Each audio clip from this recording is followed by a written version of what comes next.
the other two players, which might cause, I say might with a lot of unpredictability, because you never know what's going to happen in a year or so. But in 2024, Jorginho, Kante, both will be out of the contract.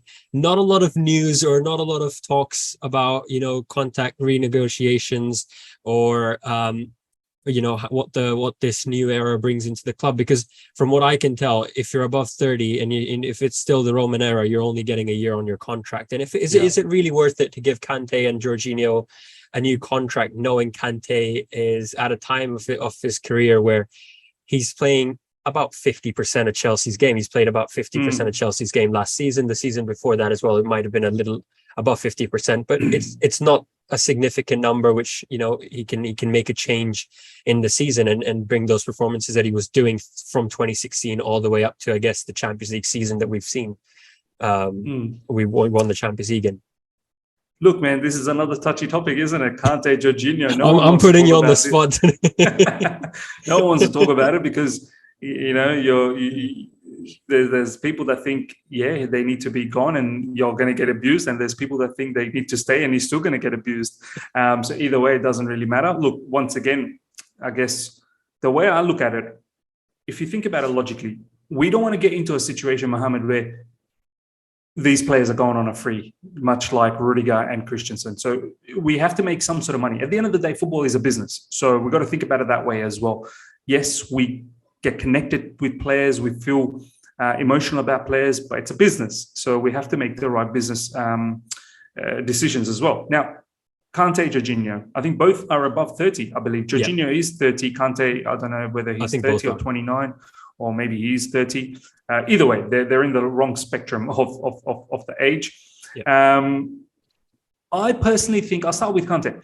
I personally think there is still value. I completely hear everyone, but he hasn't played enough. Thomas Tuchel recently, post-match, said that we've only had Kante for about 40% of the time, and that is detrimental to Chelsea Football Club. You need a player like Kante on a regular basis. But the fact is, he's been injured. For the past 2 seasons, he's regularly picking up those niggly injuries here and there, and they keep him away for about 3-4 weeks, and it just absolutely stops his rhythm. However, having said that, I'm okay, Mohammed, for Kante to play maybe once a week. I'm okay for that because I still think there is some proper value in having a player like Kante, robust, so dynamic in midfield.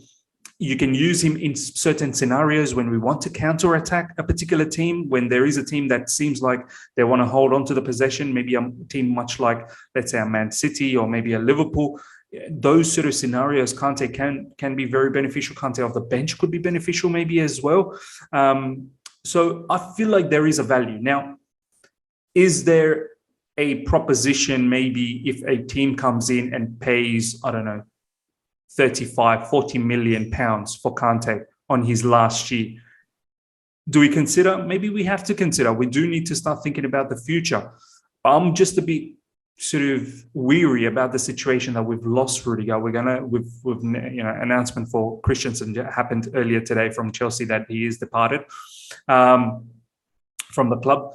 So we're looking at Azpilicueta possibly going, Alonso going. I'm weary that you want to throw in Jorginho and Kante. Like, that's a lot of experience and leadership to go in one hit. Like, the dressing room's going to look weird next season. Who's actually going to step up and talk and whatnot. And I know a lot of people will say, well, Kante, he's not much of a talker, but it's the presence. It's the presence. So for me, keep Kante. Talking about Jorginho, I like this player a lot. I have to admit, under Frank Lampard, he wasn't the right player because Frank wasn't using him the way Jorginho needs to be used. So that's when I was advocating, get Frank who he needs, because he doesn't know what to do with Jorginho. And what he's doing with Jorginho is not the right way to play Jorginho. Obviously, Thomas Tuchel comes in and he deploys Jorginho the way he wants to sort of play out from the back, the build-up, more sort of patient way of attacking. But in recent times, we've seen, Mohammed, that even Jorginho has been benched quite a lot. Now, whether that's because he's played a lot of minutes and Thomas Tuchel's worried about the mileage that Jorginho has done, much like, I suppose, N'Golo Kante, similarly with Jorginho as well. But I feel like with Jorginho, there are players out there that can do his role and give us a lot more mobility and physicality as well, which sometimes he lacks in that midfield. At times, our midfield gets opened up in transition and he does get caught out. So there are players, for me personally, Basuma is someone who can do that. I've also talked about Julian Weigl from Benfica, who can possibly do that. I know we're very heavily linked with Declan Rice and looks like it's inevitable. That's probably going to happen. I still have my concerns about his, I suppose, the build-up, the ball-playing ability from the back and having that patience, that possession-based sort of system, how he's going to do. But then again, Thomas Tuchel likes him. So look, with Jorginho, there are suitors for him, heavy suitors for him from Italy, Juventus being one of them, who's looking to, pay a good amount of money. And he's a particular player, Mohamed, that Italy loves and adores. Like they love a player like Jorginho, the deep-lying playmaker, regista, as they call. I can't see how we give him another year contract extension. And I really cannot picture how Chelsea gives him 3 years, 5 years contract extension, knowing he's 30. And this is probably the right time to get some value out of Jorginho. Juventus are looking at something around 30, 35 million, 40 million euros, I believe, as per Fabrizio Romano when he tweeted a while back. So that's my stance. I would probably look to get rid of Jorginho if we are not looking to extend his contract, but I would keep Kante. Whether he stays, that's another story. How much contract extension do you give to Kante? Maybe another couple of more years and see what he wants to do after. And maybe he can retire at Chelsea Football Club. Who knows? That'd be great to see a legend of the club retire at Chelsea Football Club.